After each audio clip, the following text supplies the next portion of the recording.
شروع اللہ کے نام سے جو بڑا مہربان اور نہایت رحم کرنے والا ہے۔ ہماری شادی کو 10 سال ہو گئے لیکن اولاد کی نعمت سے محروم تھے۔ اس ایک عمل سے اللہ نے بیٹا عطا کر دیا۔ دوستو، اس ویڈیو میں آگے بڑھنے سے پہلے اگر آپ لوگوں نے ابھی تک ہمارے یوٹیوب چینل عورت ہب کو سبسکرائب نہیں کیا تو اس چینل کو سبسکرائب کر لیں اور ساتھ ہی لگے بیل آئیکن کو بھی پریس کر دیں تاکہ تواتر کے ساتھ ہماری ویڈیوز آپ تک پہنچتی رہیں۔ دوستو، ہر وظیفہ پورے دل سے کیا کریں اور پورے دھیان سے، تبھی آپ کو اس میں اچھے نتائج ملیں گے۔ وظیفے میں نماز کی 5 وقت کی پابندی کا خاص خیال رکھیں۔ آج ہم آپ کو جو وظیفہ بتا رہے ہیں اس سے آپ کو فائدہ ہوگا۔ وظیفے کو ناجائز کاموں کے لیے استعمال مت کریں۔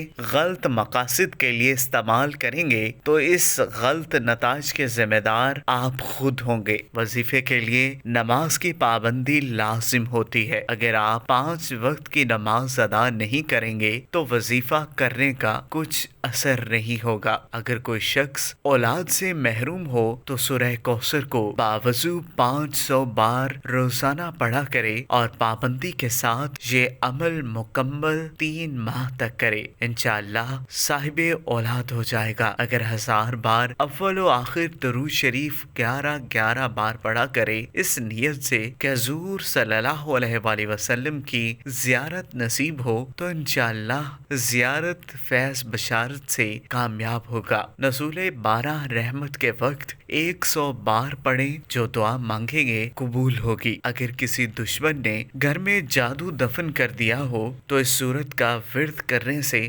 جادو دفن کرنے کی جگہ معلوم ہو جائے گی اور جادو کا اثر دور ہو جائے گا۔ وظیفہ یا عمل پورے یقین سے کریں۔ شک عمل کو ضائع کر دیتا ہے۔ پوری توجہ کے ساتھ وظیفہ پڑھا جائے اور دعا پورے دل اور خشوع خضوع سے مانگے۔ رزق حلال کا اہتمام کریں۔ حرام غذا عمل کے اثر کو ختم کر دیتی ہے۔ ہر عمل اللہ کی رضا کے لیے کریں۔ مالک راضی ہوگا تو کام بنے گا۔ ان افراد کے وظائف اور عمل بے اثر رہتے ہیں جو نماز اور دیگر وظائف ادا نہیں کرتے۔ حرام کاموں سے بچیں۔ حرام کاموں سے روحانیت کو نقصان پہنچتا ہے، تب عمل اثر نہیں کرتا۔ الفاظ کی تصحیح کا اہتمام کریں۔ الفاظ غلط پڑھنے سے معنی بدل جاتے ہیں۔ صفائی اور پاکیزگی کا خاص اہتمام کریں۔ دوستو، اگر آپ کو یہ ویڈیو پسند آئی ہو تو اس ویڈیو کو لائک کریں، کمنٹ کریں اور ہاں، جاتے جاتے ہمارے یوٹیوب چینل عورت ہب کو سبسکرائب کرنا مت بھولیے گا۔